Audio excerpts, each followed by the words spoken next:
What's going on, guys? Welcome to the BORA Speed Report, our first episode of our brand new BORA podcast. As usual, we're here with my boy Select, How's everyone doing? and we actually have a really special guest. I don't know if you guys ever heard of him. This is Keegan Alsup. Oh, how's it going? I don't think he was ready to be introduced right then. In case you guys somehow haven't heard of Keegan Alsup throughout our videos in the past month and a half, Keegan is the Premier Series Season 2 champion. Since coming back, he's won 2 Truck Series races. He's just been on fire. So, Keegan, how's it going? It's been going on good recently since I've hopped back in the driver's seat. Yeah, and I guess we can just get started right away. If you're ready, Select. Always am. All right, so Keegan, let's just cut to the chase. What are you doing back in BORA? Well, with the unfortunate accident of Kenneth Graves, I left Coach Gibbs with an open car. I got a phone call from Coach Gibbs asking me if I was willing to fill the car for the rest of the season, and I was more than happy to. All right. Obviously, if you guys don't know, he replaced Kenneth Graves, who had that really horrible accident at North Wilkesboro about 2 months ago, or give or take some time. And Keegan obviously got the ride. So, Keegan, have you heard about Kenneth's condition or how he's doing? Kenneth, last I heard about Kenneth's condition, it wasn't too great. That's about all I've heard. Yeah, I was up there a couple weeks ago. It's not good. The fact that he was able to even survive that, it's just a miracle of the safety of these cars that BORA has done over the years. I don't know how much longer he has. I'm hoping for him, praying for him, but it's a little rough for him.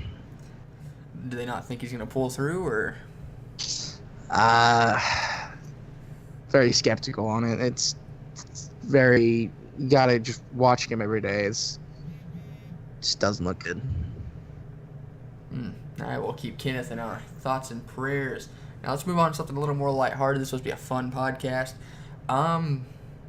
Keegan, what are your plans for next year? Before we get to that, though, I want to quickly mention Bullet Bill, who is tied for the all-time wins list in the Premier Series, announced today that this is going to be his last season of full-time competition for the foreseeable future in the College Premier Series. Obviously, DEI is going to be jacked next year. At the time of recording this, the Elite 8 and the playoffs the chase hasn't started yet, but 2 of the 8 are DEI. There's no RCR teams, which is the top Chevy team. So it looks like DEI is going to be pretty good next year.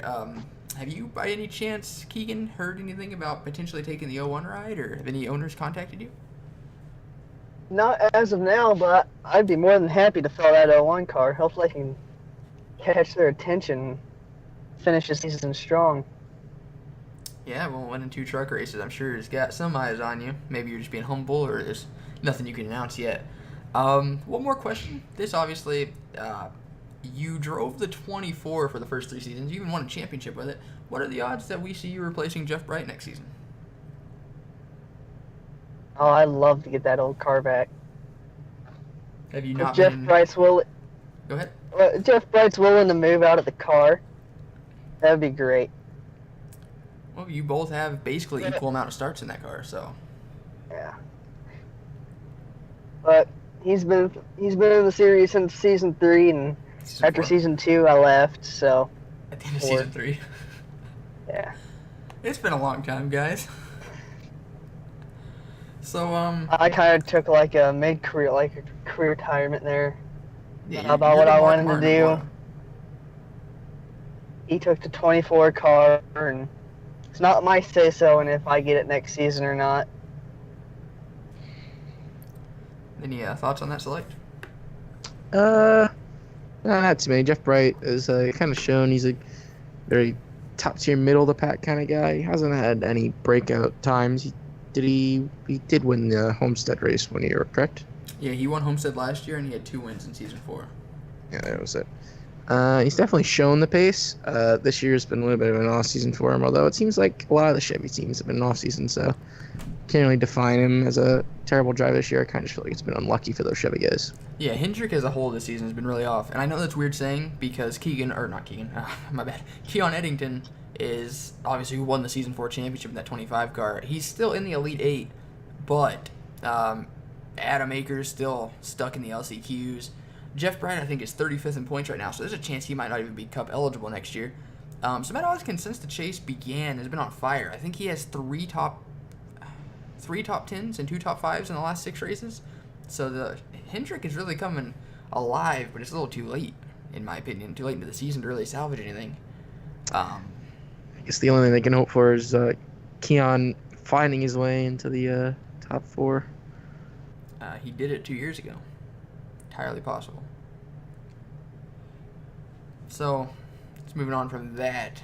Keegan, what are your goals for the remainder of 2018? Just take what the car can give me. If the car wants to put me in victory lane, I don't want to push nothing too hard. Just win. Do the best I can, get some attention on myself, and hopefully end up in the Premier Series next season. As someone who's not even considering points, you came in way too late. You came in after the chase even started, or just before. How do you handle that racing against guys who are in the chase that are racing for a championship, and you're here just trying to impress people to get back to where you were at one time? How do you handle that? Just drive the wheels off of it. Do you race Trying to guys get that are in the back- chase any differently? No, I mean, I race them with respect, but I'm not going to go out there and dump them or nothing. Right. Race me, the way they race me is the way I'll race them. Oh yeah, that's a good mindset to have. Just like, you want to add anything onto that? Say like a couple of the guys who aren't in the chase. I know for one of them, like Tyler Flood, Kyle Kesey, those kind of guys, especially when they race chase guys, they kind of give them the room. They know their place on the track sometimes. Those guys have the most fortunate seasons this year. But yeah, race guys how you raced. I feel like that's the way it should be, and it's probably the right mindset going into all the races every year. Yeah. Anything else you want to ask Keegan there, Select? No, I think you hit all the points. All right. Well, we still have a few more things to talk about, Keegan. You're more than welcome to stay, but if you got to go, we'll understand. Completely up to you. I'm more than happy to stay. All right, cool. One important thing you guys did definitely see in the title, which is probably why you clicked. We are having a giveaway. This can be kind of embarrassing, but we are giving away a 2018 124 scale Christopher Bell Ream diecast. The way you enter, it's not going to be doing anything dumb like, oh, you got to like this video and subscribe. No, that's stupid. Go follow our Twitter. You'll see the steps on there tonight. From when this is going up, you'll see the steps on there tonight on how to enter. It's going to be completely fair, no rigging. You'll see a video about the giveaway winner in the next week or so. But make sure you got to be following our Twitter. That's one of the only legit rules. So if you want a 2018 124 scale Christopher Bell diecast, just follow our Twitter and watch out for the rules on how to enter. So this giveaway is brought to you by Select. He bought the diecast and everything. I do what now? I'm just kidding. But yeah, that's basically it about the giveaway. Now, some other news that we've kind of been hinting on for a really long time. Joe Gibbs Racing has a little bit of drama going their way. At the end of Season 7 of the Premier Series and Season 4 of the Amateur Series, they will be switching from Toyota, where they've been since basically the inception of the Premier Series. They'll be switching to Pontiac, and they will be the only legit Pontiac team in the Premier Series, and probably the top Pontiac team in Amateur. So, let's go incorporate Keegan right here. Keegan, you currently drive for KBM and Joe Gibbs Racing. Are you going to try sticking with the Joe Gibbs path, or is Pontiac just not really interested you being basically a new manufacturer in the Premier Series? See, the whole thing with switching over to a whole new car brand brings the challenge of aerodynamics and all of that can really affect your race car. I'd like to stick around with the older program, like the Chevys or something, you know? Yep. I hear you. Yeah, sometimes kind of hard with the new manufacturers trying to figure things out those first couple of years.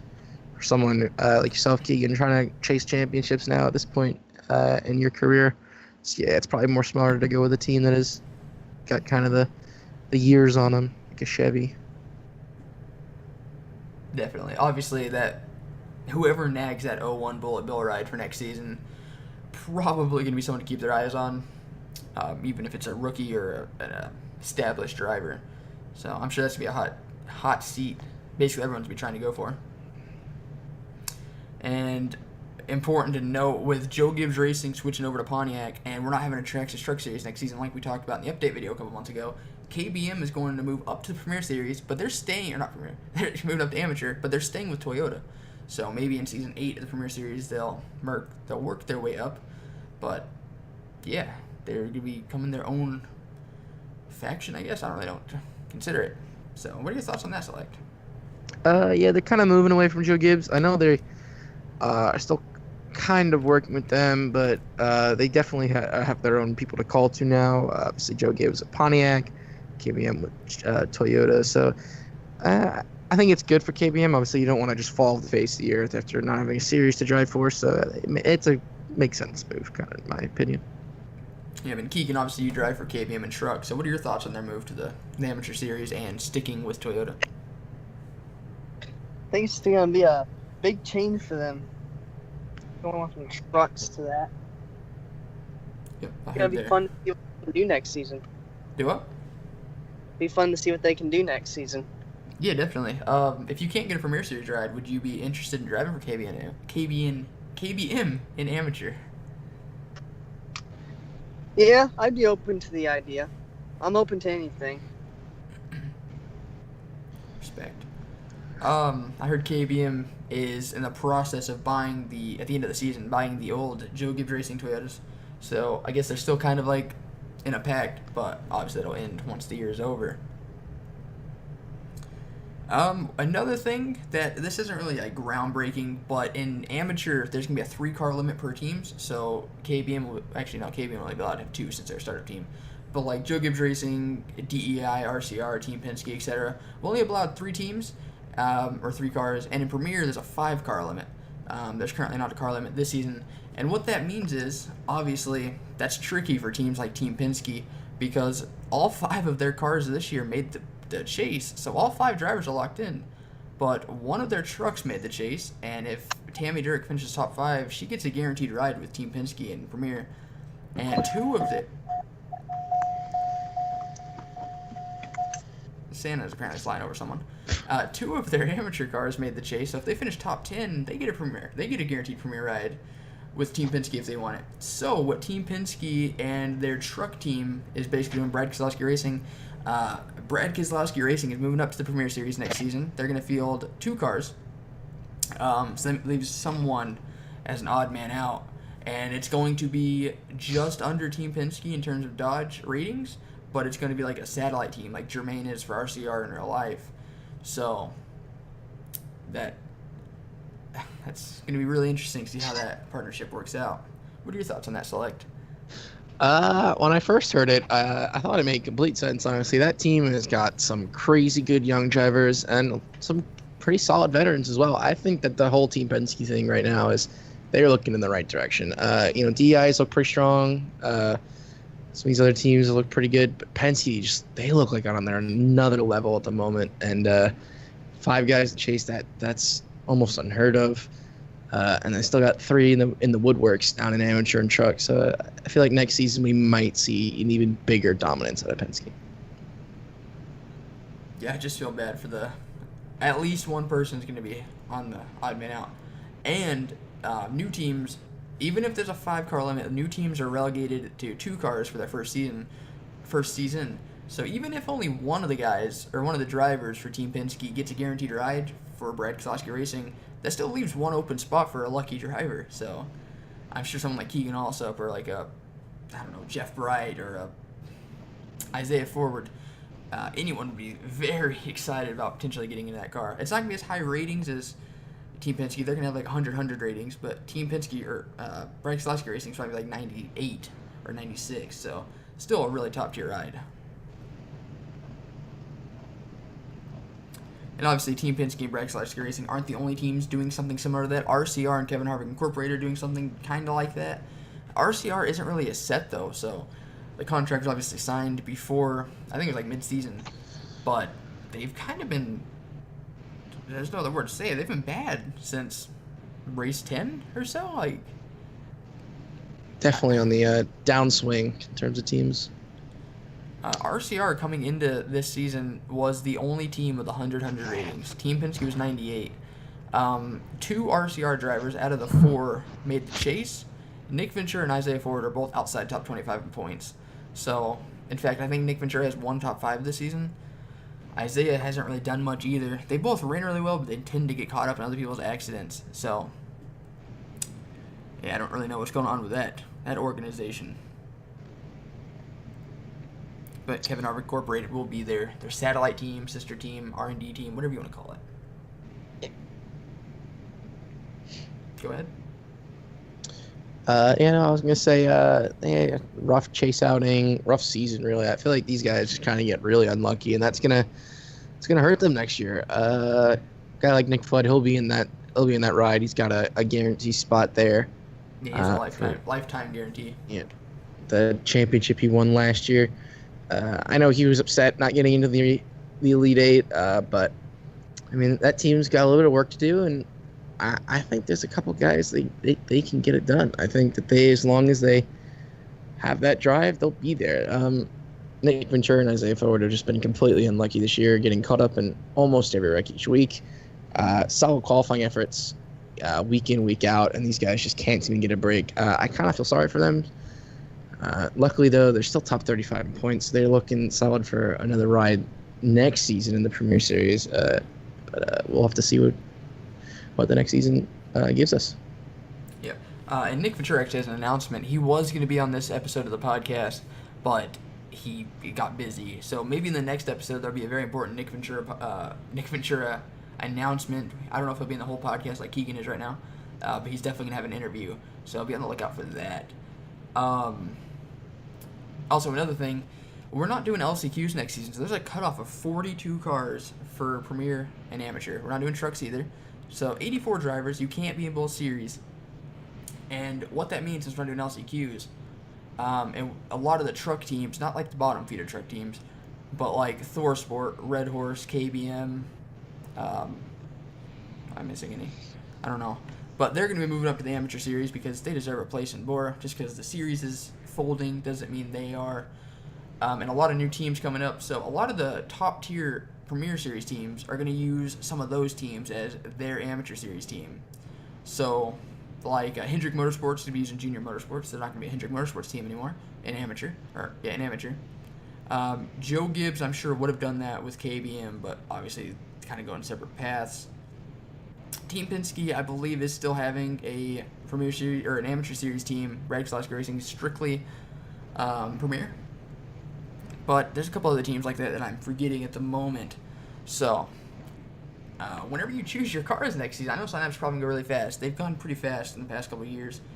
But ratings do matter. The rating system doesn't make it so an underfunded team can't win. But we saw that at Fontana with Brayson Mitchell earlier in the season for Acres Racing. We saw how that turned out. But they did get a win. They stole one. And Kesey Motorsports and Black Flag Autosport have been running really well lately. Colin Francis for Black Flag Autosport actually made the chase in that 03 car. So whenever it's time to come pick your car for next season, I would definitely keep the rating system in mind. It doesn't mean everything. Obviously, Nick Ventura and Isaiah Ford, 100 ratings. That car should literally lead every lap, but they're outside the top 25 in points. So I feel like I rambled about that. So, do you understand what I'm trying to say? No, I think you basically hit what you need to say. Yeah, those top teams should be running well, but again, you get caught up in everyone's wrecks, and you're not going to be a top car. And the rating system for next season will be the system itself is going to be the same, but the teams' ratings are going to be completely different than they are this season. RCR, it's obviously way too early. We still got 5 races left in Premier, but at this rate, RCR is going from a 100 team to like a 96, 94.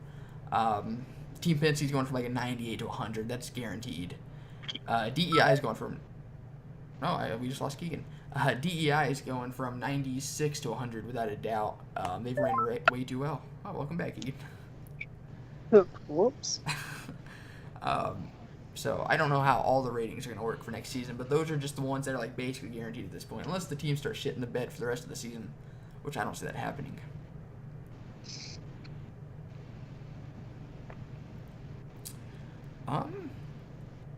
I think that's basically it for this first episode, unless either of you have anything else to add.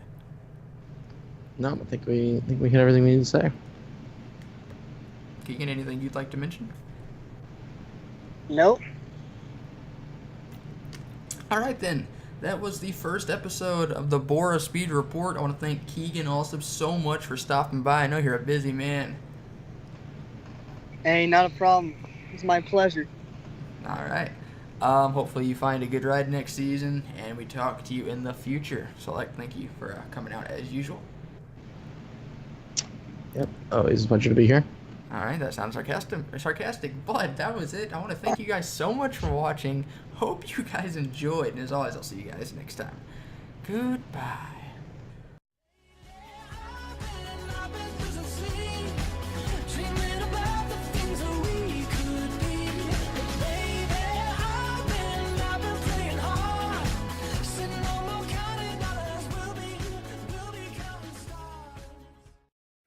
Three, two.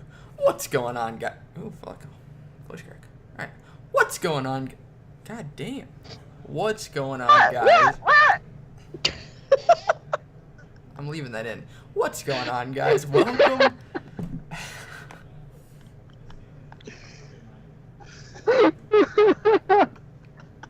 You gotta keep these files for blooper reels. Yeah, good? Hold on, they just shut the fuck up.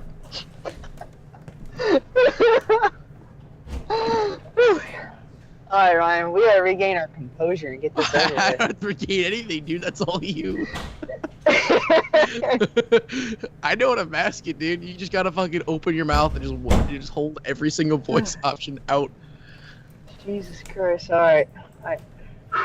3, 2, 1, action.